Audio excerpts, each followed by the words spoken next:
Hello friends. हमारी दुनिया में बहुत सारी ऐसी चीज़ें या फिर तांत्रिक क्रियाएं होती हैं जिसके इस्तेमाल से हम दूसरी दुनिया की आत्माओं से बात कर सकते हैं। और आज हम एक ऐसे ही स्कैरी गेम के बारे में बात करेंगे जिसका यूज़ दूसरी दुनिया की आत्माओं से कांटेक्ट करने के लिए होता है, उनसे कम्युनिकेशन करके अपने सवालों के जवाब पाने के लिए होता है। ये गेम कितना ही खतरनाक हो सकता है वो हमारी कहानी से आपको पता चल जाएगा। लेकिन उससे पहले ऐसी कहानियों को सुनने के लिए आप मेरे चैनल को सब्सक्राइब करें, वीडियो को लाइक करें और कमेंट करें। हमारी कहानी की शुरुआत मुंबई के 3 दोस्तों के एक ग्रुप से होती है, जिसमें 2 लड़के रोहन और अयान होते हैं और तीसरी उनके कॉलेज की ही फ्रेंड निधि होती है। तीनों अपनी फैमिली के साथ मुंबई में ही रहा करते थे। तीनों दोस्त बहुत ही ज़्यादा हॉरर एडवेंचर करने के शौकीन होते हैं। एक दिन बातों ही बातों में अयान ने इन दोनों के सामने ओइजा बोर्ड का जिक्र किया, जिसके बारे में निधि और रोहन ने सुनते ही इस गेम को आजमाने का फैसला किया। पर इन्हें नहीं पता था इनका ये फैसला आगे जाकर इन तीनों के लिए कितना ही खतरनाक हो सकता। रोहन के मम्मी पापा अक्सर अपने काम की वजह से घर से बाहर ही रहा करते थे, इसलिए इन सब ने रोहन के घर पर ही इस गेम को खेलने का डिसाइड किया। रात को अयान और निधि रोहन के घर में होते हैं। घर की सारी लाइट्स ऑफ करके एक मोमबत्ती की रोशनी में अयान ओइजा बोर्ड को सामने रखता है। अयान ही था जो इन तीनों में सबसे ज़्यादा एक्साइटेड था उस गेम को खेलने के लिए। उसने गेम की शुरुआत की। अयान ने बोला, अगर यहाँ कोई आत्मा है तो हमें संकेत दो। कुछ देर तक तो वहाँ कोई हलचल नहीं हुई, लेकिन फिर अचानक से प्लेनचेट हल्के हल्के हिलने लगा। निधि ने तभी डरकर अपना हाथ हटा लिया, लेकिन रोहन और अयान ने इसे बस एक इत्तेफाक समझा और खेल को जारी रखा।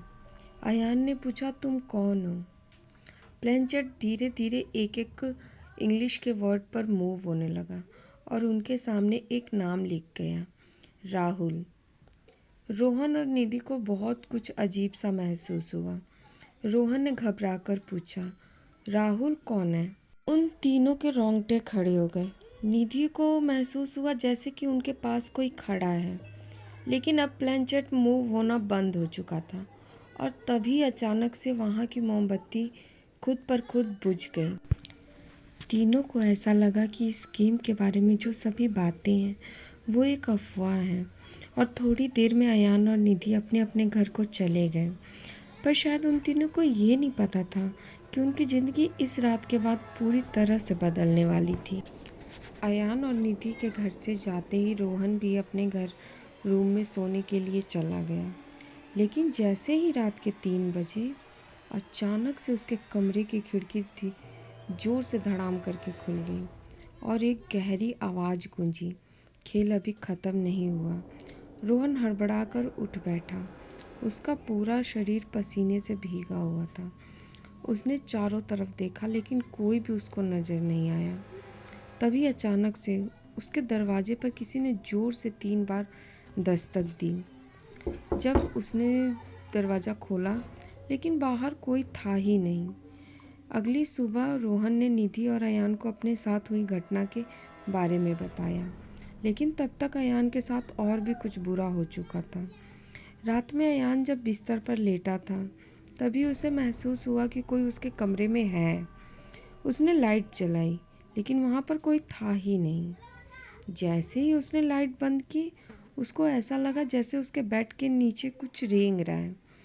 उसने डरे सहमे बेड के नीचे झांका। 2 जलती लाल आंखें उसे घूर रही थी। अयान की चीख निकल गई। उधर निधि के साथ भी अजीब घटनाएं हो रही थी।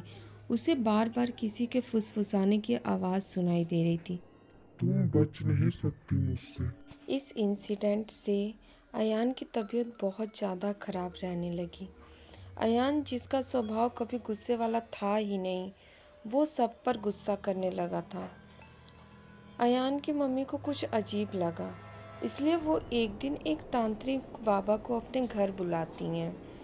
अयान भी उस टाइम वहीं मौजूद था।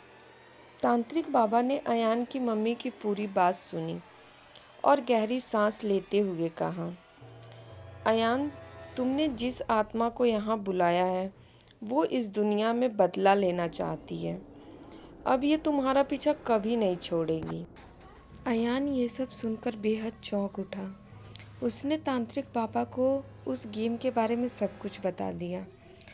तांत्रिक बाबा ने एक अनुष्ठान करने के लिए कहा और कहा कि इस पूजा में उसके दोनों दोस्तों रोहन और निधि को भी होना जरूरी है। अयान ने इसके लिए हामी भर दी। पूजा की तैयारी हो गई। अयान ने रोहन और निधि को अपने घर जल्दी से जल्दी बुला लिया। तांत्रिक बाबा ने मंत्र पढ़ने शुरू किए और जमीन पर गंगा जल छिड़का। तभी एक भयानक चीख के साथ राहुल की आत्मा धीरे धीरे धुएं में बदलकर वहां से गायब हो गई। तांत्रिक बाबा ने उनकी सुरक्षा के लिए उन तीनों को ताबीज दिए और कहा कि इस गेम से अब हमेशा के लिए दूर रहना।